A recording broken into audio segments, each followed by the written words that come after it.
This is Chris with Andrews Racing. We're going to discuss the 727 Chrysler Torqueflite billet steel third gear drum. This is made by A&A Transmissions in Canby, Indiana. It's made of 4140 billet steel. We're going to discuss some of the problems with the OEM powder forged drum, some of the explosion hazards with that, and some of the features of this new big piston billet steel drum from A&A.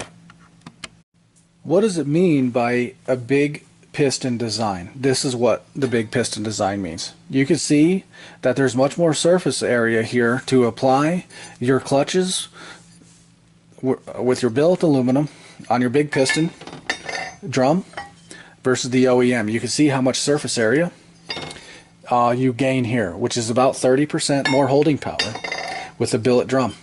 So another thing to take note of here on this billet drum, 18 return springs opposed to the factory, which is 15.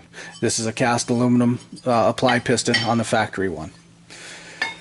The reason why you want more return springs, there's a couple of reasons for that. I'm going to discuss that. I'm also going to discuss the differences between the billet steel and the billet aluminum here briefly. So you can see the differences there. And you could look at the machining inside this drum to see that it's machined to accept the big piston. The other feature to this drum is a billet aluminum spring retainer versus the factory stamped steel spring retainer, which is very flimsy and it can blow out with increased pressures. Your lip seal for your piston is much bigger, obviously, on the big piston drum versus the OEM, so those obviously are not interchangeable. Piston return springs. You want to use 18 piston return springs with the billet steel drum from A&A Transmissions. Why do you want to use all of the return springs? This is why. Inherently, the 3-speed Torqueflite transmission will get stuck in 2 gears at once on a 2-3 shift. So by using all of the return springs with the valve bodies that we use, that will eliminate a bind up on a 2-3 shift. Secondly, it'll allow for a quicker trans brake release.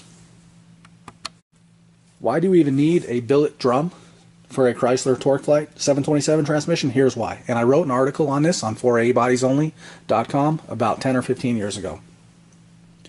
With the factory drum, if you have a sprag or overrunning clutch failure, your drum will overspeed at engine RPM times first gear ratio. So for example, your first gear ratio 245 to 1 in a Chrysler Torqueflite transmission.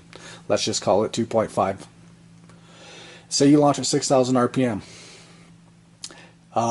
Your gear train of your transmission is going to overspeed to 15,000 RPM. The factory drum can come apart at 9,800 RPM and it will explode out of the case.